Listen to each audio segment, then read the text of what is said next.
দিনের বেলা যদি আমি রোদে যাই, ওইখান থেকে আসলো আল্ট্রাভায়োলেট বি, রান্না হইলো, তারপরে গেল কলিজায় মানে লিভার, তারপরে গেল হচ্ছে কিডনি, যে সে কি হয়ে গেল, ওই যে ভিটামিন ডি যেটা হচ্ছে মোটিভেটর।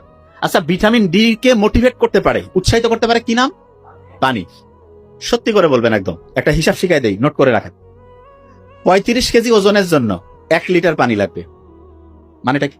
একজনের ওজন যদি 35 কেজি হয়, তাহলে তার সারাদিনে পানি খাওয়া লাগবে কতটুকু? 1 লিটার। 70 কেজি হলে কত? 105 কেজি হইলে 3 লিটার। এখন এটার সাথে আপনি ক্যালকুলেশন করবেন। তার মানে পানির হিসাবটা বুঝছেন? এর মধ্যে একটু বলে রাখি, ছেলেদের একটু পানি বেশি খাইতে হয়, মেয়েদের তুলনামূলক একটু কম খাইলে হবে। আচ্ছা, এখানে একটা জিনিস বলে রাখি, অনেকের দেখা না জানা ইউরিনের সমস্যা, বেশ করে মেয়েদের এটা বেশি হয়। খুব সহজ, বেশি করে পানি খাইতে হবে, এটা 1 নম্বর ট্রিটমেন্ট। মেয়েরা কিন্তু তুলনামূলক যেহেতু ওয়াশরুম সব জায়গায় ব্যবহার করতে পারে না, পানি কম খায়, এই জন্য মেয়েদের অনেকগুলো কারণের মধ্যে একটা বড় কারণ পানি কম খাওয়ার কারণে ইউরিনের মধ্যে ইনফেকশন হয়, এবং এই ইনফেকশনটা থেকে বাঁচার জন্য পর্যাপ্ত পরিমাণে পানি খাইতে হবে। আরেকটা জিনিস, আমরা ইসলামে যারা, আমরা যখন প্রস্রাব করি তখন কি আমরা বসে করি না দাঁড়ায়? নর্মালি বসে। এখন অনেকে কথা ভাই কি ব্যাপার, আল্লাহ এটা কেন দিল, দাঁড়িয়ে করলে কি হইতো? দেখেন, বিজ্ঞানীর অবাক হয়েছে, কেউ যদি ক্রমাগত দাঁড়িয়ে প্রস্রাব করে, তখন আমাদের প্রস্রাবের সাথে ক্রমাগত যেটা করতে থাকে, দাঁড়িয়ে দাঁড়িয়ে প্রস্রাব করছে, তখন দেখা যাবে প্রস্রাবের সাথে আস্তে আস্তে প্রোটিন যাবে, যেটাকে মেডিকেলের ভাষায় বলে প্রোটিন ইউরিয়া। তার মানে দাঁড়িয়ে যখন কেউ প্রস্রাব করে ক্রমাগত, তখন আস্তে আস্তে তার প্রস্রাবে প্রোটিন যেতে থাকে, এবং প্রস্রাবে প্রোটিন যাওয়া মানে আস্তে আস্তে তার কিডনির যে ক্যাপাসিটি, সেটা ক্রমাগত দ্রুততার সাথে ধ্বংসের দিকে যাচ্ছে।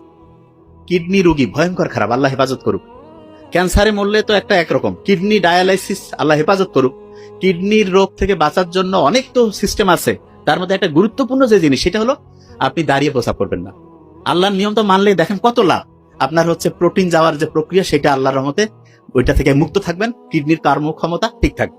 আচ্ছা, আরেকটা জিনিস, দাঁড়ায় পানি খান কারা কারা? খান নাকি? আলহামদুলিল্লাহ, খাই না। দাঁড়িয়ে পানি না খেয়ে আমরা বসে পানি খাই, দাঁড়িয়ে পানি খাইলেও দেখা যায় কিডনির উপরে এটা নেগেটিভ একটা ইম্প্যাক্ট ফেলে, তার মানে ওইটা আমাদের শরীরের জন্য ক্ষতিকর। আমি বিজ্ঞান যতগুলো পড়ছি, যা কিছু বুঝি, আমি অবাক হয়েছি। শুধু কি কারণে জানেন?